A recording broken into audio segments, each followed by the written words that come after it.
Assalamualaikum warahmatullahi wabarakatuh. Salam sejahtera bagi kita semua. Salam Om Swastiastu, Namo Buddhaya, salam kebajikan. Saudara sebangsa setanah air, masih terkait perpolitikan terkini, muncul dari Partai Umat. Amin Rais curhat, 3 bulan kontak Pak Prabowo tak direspon. Mari kita bacakan beritanya terlebih dahulu. Ketua Majelis Syuro Partai Umat Amin Rais mengungkap kesulitannya menghubungi Menteri Pertahanan Prabowo Subianto, padahal dia berniat mengundang Prabowo sebagai bakal capres Partai Umat. Hal itu disampaikan daripada Amin Rais di sela Rakernas Partai Umat di Asrama Haji Jakarta Timur pada Rabu 15 Februari 2023. Ada 3 kandidat bakal capres yang sedang digodok Partai Umat, yaitu Anies Baswedan, Gatot Nurmantio, dan Prabowo Subianto. Di acara itu hanya Prabowo yang tak hadir. Amin mengaku sulit mengatur janji dengan Prabowo. Pak Prabowo itu 3 bulan saya hubungi tidak pernah diangkat, ujar Amin Rais. Amin mengungkap alasan Pak Prabowo tak bisa hadir karena kesibukannya ke luar negeri. Amin Rais pun berharap bisa bertemu dengan Ketua Umum Gerindra itu, pungkas Amin Rais. Ya, Partai Umat Rakernas pertama kemarin menyimpulkan daripada bakal capres dari mulai Gatot Nurmantio, mantan Panglima, kemudian Anies Rashid Baswedan, bakal capres Koalisi Perubahan, kemudian Prabowo Subianto. Tapi menurut Amin Rais ya, sulit menghubungi daripada Prabowo Subianto, padahal dia berniat ingin memasukkan bursa capres yang digodok Partai Umat untuk didukung di pemilu 2024. Menurut Amin Rais sendiri, ya, kesulitan berkomunikasi sudah 3 bulan. Sangat luar biasa ya, sudah 3 bulan tidak berkomunikasi ya. Dengan berbagai alasan dari Prabowo yang mana selalu berada di luar negeri. Ya memang ya, Pak Prabowo kan sebagai Menteri Pertahanan sangat sibuk ya, apalagi berkaitan dengan teritorial, mungkin berkaitan dengan kedaulatan wilayah yang masih dalam kategori pro dan kontra, seperti Laut Cina Selatan ataupun wilayah-wilayah lain ya, ataupun dimensi KKB yang masih belum terselesaikan hingga sekarang. Ya, mungkin Pak Prabowo berkaitan dengan kedaulatan wilayah, berkaitan dengan pertahanan bangsa Indonesia sangat sibuk tentunya dalam rangka menguatkan daripada kedaulatan wilayah Indonesia. Ini pun sangat penting di dalam strategis politik dunia. Kedaulatan bangsa itu sangat penting.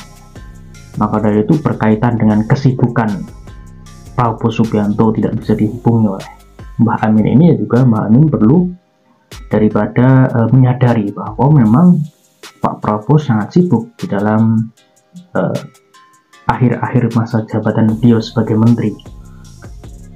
Juga berkaitan dengan mungkin ya, berkaitan dengan ketidakkontrasan antara kubu Amin Rais dan kubu Prabowo. Pak Prabowo kan masuk di dalam istana, masuk di dalam menteri, artinya sebagai kontras politik kan mewarnai daripada satu jalur, satu arah, satu warna ya.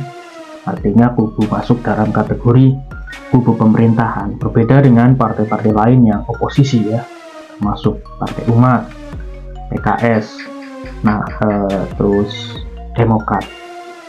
Kemudian apakah Nasdem tidak kontras dengan pemerintahan? Wah, itu sulit untuk dijelaskan, karena Nasdem posisinya tangannya yang kanan di istana, tangan yang kiri mengangkat Anies sebagai presiden. Nah, ini sangat jelas dipotret sebagai ketidakkontrasan Nasdem. Pasalnya ya, pengangkatan Anies membawa simbol perubahan. Itu kan yang disoroti. Apa yang mau dirubah?